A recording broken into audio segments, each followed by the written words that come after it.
everyone, it's Laurie from Cook Scrap Craft. Welcome back to the channel. Today I have a Scraplift, and I was going to save it to try to do a new process series. However, I'm not sure what I want to do. So maybe you can help me make that decision in the comments below. I love this sketch that I found on Pinterest. It's by Rowena, Sketches by Rowena. I'll have my Pinterest scrapbook and cards board linked below in the description box so that you can check out this particular sketch as well as other sketches and scrapbook layouts that are inspiring to me and that I would love to scraplift and take inspiration from.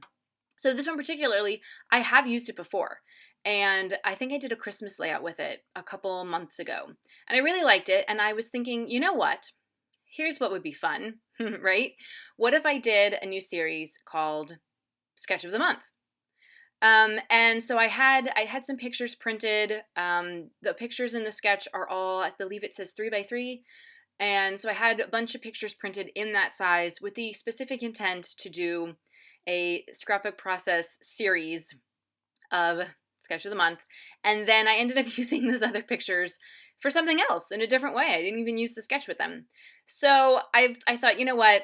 I have these, I have the right papers, I have the photos. Let me just put this together the way I had originally envisioned, using the sketch as a starting point for me. And then I'll ask you guys, would you want to see separate process videos each month using the sketch in different ways? Or would you rather see one process video to start the month, and then at the end of the month, I'll do a video of me showing different layouts that I have created using the sketch and just briefly talking about them? So let me know in the comments. A full series or just like a starter video and a layout share type video for Sketch of the Month. And we'll see how it goes. So at least for this month, I will only be doing this video, this process video. And then if I do other layouts inspired by this sketch, then I'll show them to you at the end, regardless of what you say, and then we'll figure out next month based on your comments. So basically, this sketch has a half circle kind of in the middle of the page, and it's very big in the original sketch. And I don't have a big circle. I have, circle punches and a Spellbinder's Grand Caliber die cut machine, manual die cut machine that you can punch circles out of. And I have this, I have this toy in a circular package that I just traced onto the paper. But I don't have anything that's giant. Is there some sort of device that can cut out like a giant circle from a piece of 12 by 12 paper? I would love to know. Or maybe I need to get a little more creative, because I'm feeling as I'm looking at the sketch, it looks like there's two pieces of patterned paper making the half circle. So what if I I don't even know, took like the corners of a 12 by 12 piece of paper and like cut out a pie shape and just cut out two pie shapes and put them together? Would I be able to make them be that big? I don't know. Stay tuned. I might experiment with that. But for this one, I did what I did when I used the sketch before. I just traced that smaller circle. If I could remember, I bet I could bring down like a dinner plate and trace that, right? But anyway, for this one, I just traced the smaller circle, only did half of it because it's a half circle in this layout, or in the sketch. And then I wanted my photos to really pop against that patterned background. It's a background of leaves. It's lawn fawn paper. And I think the striped paper is also lawn fawn. I don't remember the collection though. Of course I don't. But I did get the papers from Paper Issues, I believe. And then I only have two photos. There are four in the sketch, so I only have two. And these are photos of my daughter and some friends who I've covered up their faces for privacy reasons.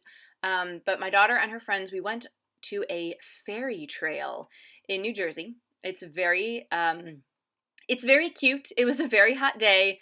And there are signs around that said, beware of the bumblebees. And my favorite was, don't veer off the path because of poison ivy.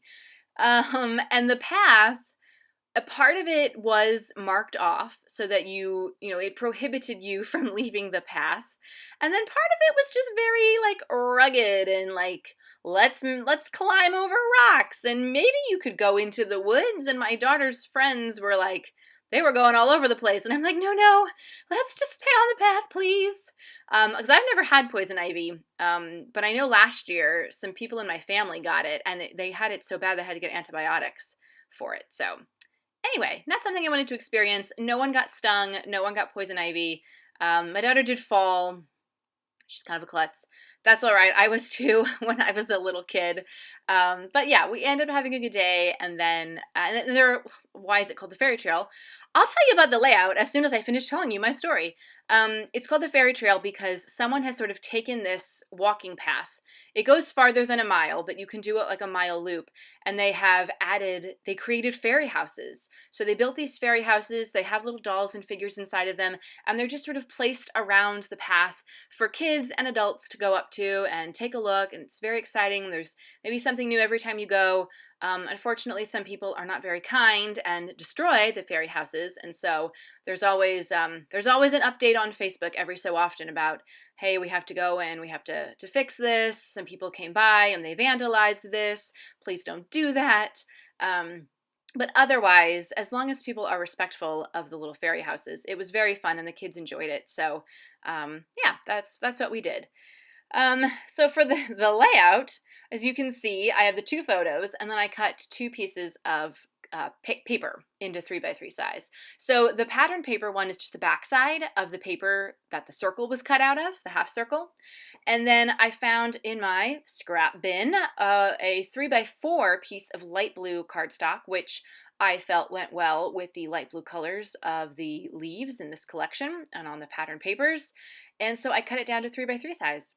How amazing is that when you can just like reach for something in your stash and you don't really have to do much to it. You're like, this is perfect. It's already ready to go. That's why I'm utilizing my stash, my scraps that way. So obviously I need to do something with these two pieces of paper that don't have the photo. So I've got a little cluster at the bottom of the bottom photo, and I'm making a cluster at the top of the top photo. And then I'm going to, well, I'm not going to, I already did. I added some word phrases to the piece of solid cardstock, and they just say fun things like exploring. I don't even know what else they say, but I chose ones that were all very fitting for this little adventure that we took that day. And then because the title of the sketch goes around the curve, I'm going to add that into the inside of the circle. And the original sketch is on the outside, but because my title's not that long, and I didn't have a lot of pieces that I could kind of, well, I guess I could have done nouveau dots. See, I'm giving myself ideas for other layouts. So if I had done the title on the outside, I probably could have just gone in and done nouveau dots to go around the title. Instead, I did my title on the inside, but still kind of going around the curve. And then I moved that destination sticker into the middle of it because it's not a long title. It's just 2 words, fairy trail. And so I needed something to kind of help it go all the way around a little bit. And then I am going to add, you can see I also added a little banner sticker, 2 banner stickers at the bottom of the photo piece.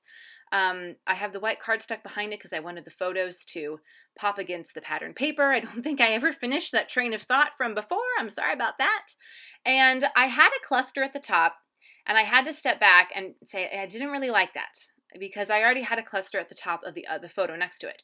So instead, I just moved it into the middle. So it's a cluster, it's like a sticker with a sticker on top of it, and then I had these great, which I think were Bella Boulevard trees, acrylic trees. So I stuck one of those on there. And I got another acrylic tree on the cardstock. And I've got some enamel dots from my Best of Both Worlds kit that I'm using as well. Just to add some extra dimension, really fill out more of the clusters. And literally this was using only leftover pieces from this Lawn Fawn collection. I purchased a bunch of this stuff. Originally, I think it was because I was thinking of using it for some deck remodeling photos that I had done a couple months ago, and I still had leftovers, and I'm like, this is the perfect collection, and I got to use up pretty much everything on this layout. So I'm glad that you watched it. Thank you so much, and I will see you next time for another process video. Happy scrapping!